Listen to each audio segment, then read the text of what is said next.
Buenos días, nosotros somos el grupo número 4, conformado por Melissa Sanisaca, Gabriela Moreira, María Paula Cárdenas, Rini Cusco y mi persona Solange Bravo. Nosotros les vamos a hablar del diseño del condensador E425. El condensador E425 es un intercambiador de calor que forma parte del sistema de destilación que se observa en el DFP. Se busca condensar los vapores de etanol de la corriente 1 que ingresa a 119 kilogramos por hora a 45,2 grados Celsius y a una fracción másica de 32,1% de etanol. Esa corriente 1, al entrar en contacto con la corriente 3 que va a pasar por los tubos, va a pasar de una fase de vapor a una fase líquida. La temperatura del agua de enfriamiento ingresa a 29,4 grados Celsius y va a salir a 34,9 grados Celsius. Ese aumento de temperatura se debe a que absorbe el calor de la corriente 1. Las suposiciones que se realizaron es que solo es un paso por los tubos y un paso por la coraza, que van a existir incrustaciones, que es un proceso isobárico, que el flujo es contracorriente, que el intercambiador es adiabático. Para esto se busca concentrar el etanol antes de ingresar a la columna C430, buscando optimizar el proceso industrial. Se procedió a calcular las propiedades restantes, iniciando con la corriente de enfriamiento, que tiene una temperatura que ingresa de 29,4 grados Celsius y de salida de 34,9 grados Celsius. Se sacó una temperatura promedio, la cual fue de 32,15 grados Celsius. Y de ahí se procedió a calcular mediante el software EES la viscosidad, conductividad, densidad, calor específico y número de Planck. Para las propiedades de la corriente de etanol del 32,1%, que esa era la fracción másica, se procedió a calcular la fracción másica del agua y después las fracciones molares. Y asimismo, con el software EES se obtuvo las siguientes propiedades y se calculó una propiedad promedio para las mezclas. Partiendo de las fracciones mágicas conocidas, el etanol 32,1% y para el agua de 67,9%, se procedió a calcular las fracciones molares.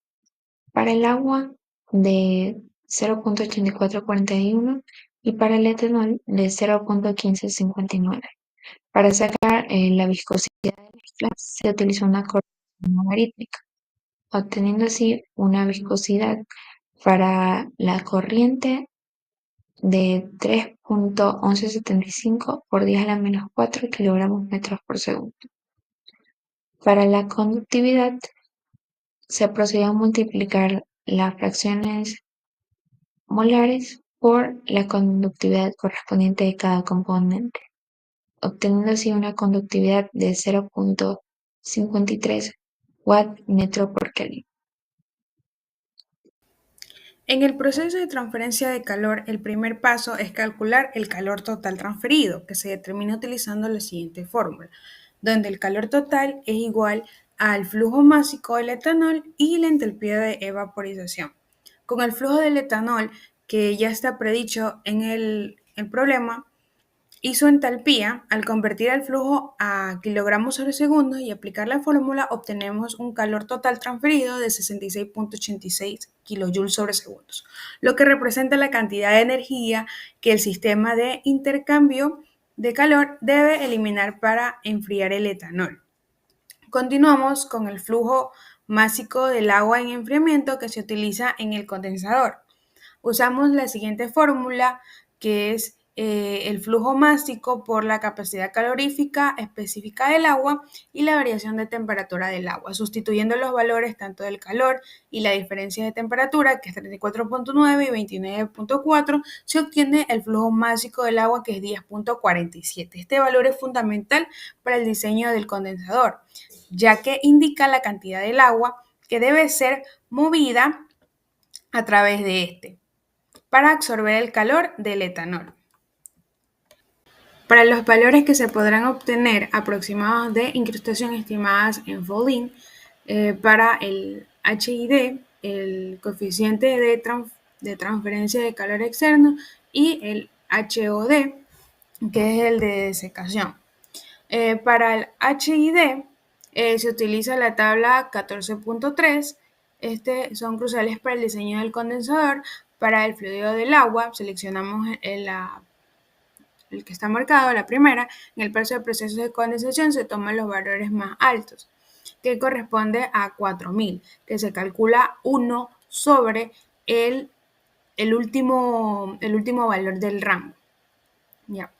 Este valor que se utiliza para el cálculo de transferencia de calor interno D para poder seguir con los cálculos del condensador. El siguiente, que es para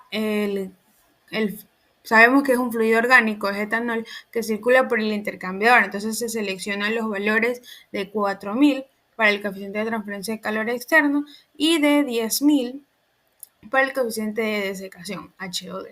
Según las condiciones de condensación en la tabla 14.4, estos valores aseguran que el proceso de condensación se realice a su máxima eficiencia térmica posible.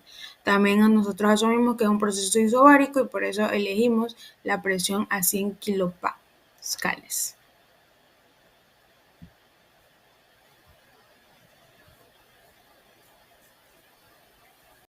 Ahora procederemos con el cálculo del coeficiente global de transferencia de calor sin incrustaciones. Este solamente relaciona el coeficiente interno con el coeficiente externo. Al reemplazar los datos, obtenemos que el coeficiente global de transferencia de calor es 2421.1582 watts sobre metros cuadrados por centígrados. Continuamos con el cálculo global de coeficiente de transferencia de calor, pero ahora consideremos las incrustaciones. Esta fórmula contempla el coeficiente interno y externo igualmente con sus respectivas resistencias, que corresponde a HID y HOD. Esto también considera el área de transferencia interna y externa, que se encuentra del lado izquierdo. Una vez que se hayan reemplazado los datos de área de transferencia interna y externa, se procede a reemplazar en la fórmula y se obtiene un valor de 1602.9344 watts sobre metros al cuadrado por Kelvin. Es importante tener en cuenta que la fórmula anterior consideraba las resistencias térmicas por incrustaciones. En este caso, analizamos qué tanto influyen la resistencia o los foulings en el coeficiente de transferencia de calor. El literal C requiere el área total de transferencia de calor. Para ello, necesitaremos utilizar la fórmula del calor total que relaciona el coeficiente global de transferencia de calor por el área superficial, que en este caso es la incógnita, y la diferencia de temperatura logarítmica. La diferencia de temperatura logarítmica se calcula a partir de las temperaturas entrada y salida de los respectivos fluidos líquido y caliente. De esta manera se obtiene un valor de 12.854 Kelvin. Ahora procederemos con el cálculo en ambos casos, con y sin incrustaciones. En este caso, el calor total se obtuvo en la primera parte de los cálculos. La diferencia logarítmica se calculó inicialmente y lo que varía en este caso es el coeficiente global de transferencia de calor. Al momento de reemplazar los datos, obtenemos que el área con incrustaciones es 3.2449 metros al cuadrado. De la misma manera, en el área sin incrustaciones, lo que va a variar es el coeficiente global de transferencia de calor y obtenemos que en este caso el área es 2.14831 metros al cuadrado. El literal D requiere el cálculo del número total de tubos. Para ello analizaremos dos casos, con y sin incrustaciones. El número de tubos relaciona el área superficial por el área interna del tubo. De esta manera, al reemplazar los datos, obtenemos que con incrustaciones obtenemos 17 tubos, mientras que sin incrustaciones son 12 tubos. Literal E. Calcular el diámetro óptimo de la carcasa para el flujo en el intercambiador, considerando una velocidad de 0.6 a 1.5 metros por segundo. Entonces, nosotros ya sabemos que el líquido que va por la carcasa es la mezcla etanol-agua. Primero calculamos una velocidad promedio utilizando el rango que nos da el literal, la cual nos dio 1.05 metros por segundo. Usando esta velocidad y las propiedades de la mezcla que ya determinamos anteriormente, calculamos el Reynolds, que fue de 122.092. Este es un flujo turbulento. Entonces podemos aplicar la siguiente relación, teniendo en cuenta que el diámetro debe ser mayor a 1 pulgada o 0.0254 metros. Entonces, este sería nuestro diámetro de referencia. Con este diámetro calculamos el área y el flujo volumétrico multiplicándolo por la velocidad que ya terminamos. El flujo volumétrico nos dio 5.3204 por 10 a la menos 4 metros cúbicos sobre hora. Teniendo estos datos, ya podemos resolver la relación, la cual nos dio que el diámetro óptimo para la carcasa es de 0.02713 metros, que en milímetros sería 27.13 milímetros. Parte 3. Comprobar el diámetro comercial de la carcasa en cédula 40, inmediatamente superior al diámetro óptimo para este diseño. Para esto vamos a utilizar la tabla 19.1 de Thornton y coautores. Nuestro diámetro óptimo calculado fue de 27.13 milímetros. La tabla muestra los estándares comerciales que limitan nuestro diseño. Entonces, elegimos un valor estándar superior al que calculamos. En este caso sería 35.05 milímetros. Sería nuestro diámetro interno. El diámetro externo sería 42.16 milímetros. Esto sería un cuarto nominal. Esto se debe a que los estándares comerciales se limitan en diseño a tamaños disponibles en el mercado. Aunque es verdad que un diámetro mayor reduce la eficiencia térmica y aumenta los costos, ofrece flexibilidad para manejar caudales mayores y adaptarse a variaciones operativas. Entonces aseguramos un diseño práctico y compatible con la industria. Punto 6. Costo aproximado del condensador. Para determinar el costo de nuestro condensador, necesitamos utilizar la figura 1416. Pero antes de eso, primero debemos determinar el material del cual estará hecho nuestro condensador. En la gráfica tenemos tres tipos de material: acero, una aleación y acero inoxidable. Si bien el acero es un buen conductor, este se corroe fácilmente con el agua, entonces no sería una buena opción para nuestro sistema. Por otra parte, el acero inoxidable, si bien en este caso nos serviría mucho, tiene un alto costo. Y necesitamos una opción que sea económica y que no sea corrosiva. Es por esto que necesitamos la aleación de cobre sin estaño. Esto tiene una buena resistencia a la corrosión, tanto del agua de mar como de agua con incrustaciones biológicas. También tiene una mejor conducción que el acero y sobre todo es económica y fuerte. Entonces, ubicamos en el eje X el área superficial que ya calculamos anteriormente, la cual fue de 3.24 metros al cuadrado en la gráfica logarítmica. La conectamos con la segunda línea que corresponde al de la aleación y determinamos el costo, que sería aproximadamente $1.000. Como nuestro sistema está a 0.23 atm, necesitamos calcular un factor de corrección.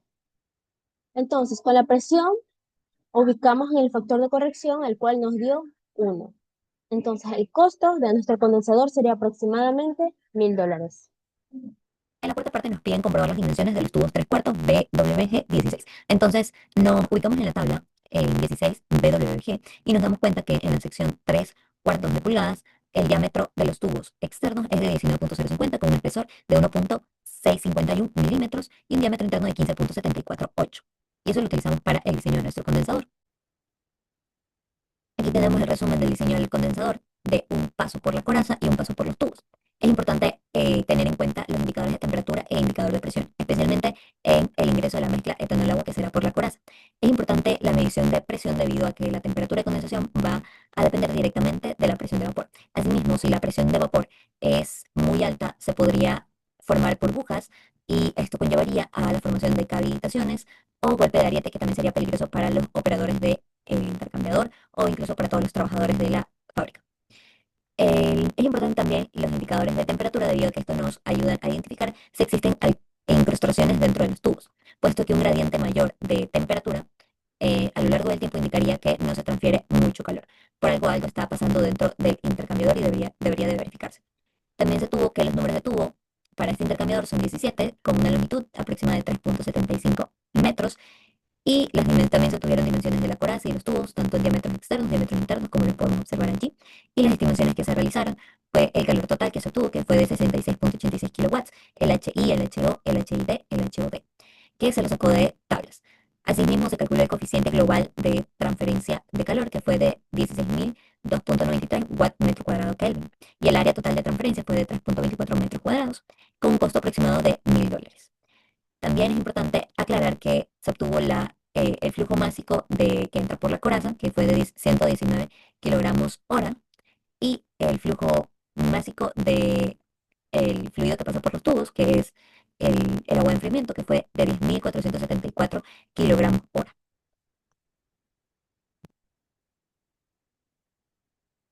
También es importante observar cuáles son los impactos que este tipo de intercambiadores puede tener en los trabajadores de una planta. Por ejemplo, la exposición muy prolongada a vapores de etanol, especialmente si hay espacios cerrados, podría causar irritación a la piel o garganta, entre otros. Asimismo, mareos y dolores de cabeza de los trabajadores. Aunque se trabaja a temperaturas más bajas que la temperatura de ebullición, si puede existir una fuga del etanol combinada con ignición, podría provocar incendios o quemaduras si no se controla. El flujo puede, el, el flujo puede generar un ruido que causa también daños auditivos a los trabajadores. La frecuencia del mantenimiento implica que el intercambiador esté en constante limpieza. Por ejemplo, se recomienda la inspección de corrosión, esto implica una limpieza química y mecánica en los tubos y cabezales, esto puede ser mensual o anual. Un análisis en la calidad del agua de enfriamiento para poder medir, esto implica medir dureza, pH, cloruro, biocidas, entre otros, debido a que el agua puede dañar los equipos, sea la bomba o incluso el propio intercambiador. Y también, si el agua no es tratada, puede también generar incrustaciones dentro de los tubos del intercambiador. También se recomienda una revisión diaria de ruidos o vibraciones que son anormales dentro del intercambiador, asimismo como los goteos, si existe alguna diferencia de presión, sea en la coraza o en los tubos, también importante verificar, y que las temperaturas de entrada y salida sean conforme a lo que se han establecido para el condensador, puesto que si estas están fuera del rango, implica que el intercambiador no está trabajando en condiciones óptimas. Si existen pequeñas fugas o purgas de los compuestos que se puedan liberar al ambiente, puede generar contaminación al aire. Además, si el agua de enfriamiento absorbe ciertas trazas de etanol debido a un mal diseño del condensador y esta agua de enfriamiento es vertida a ríos, océanos o lagos, así sea con un poco porcentaje de etanol, puede afectar la vida acuática, además de ser también un riesgo para la salud humana.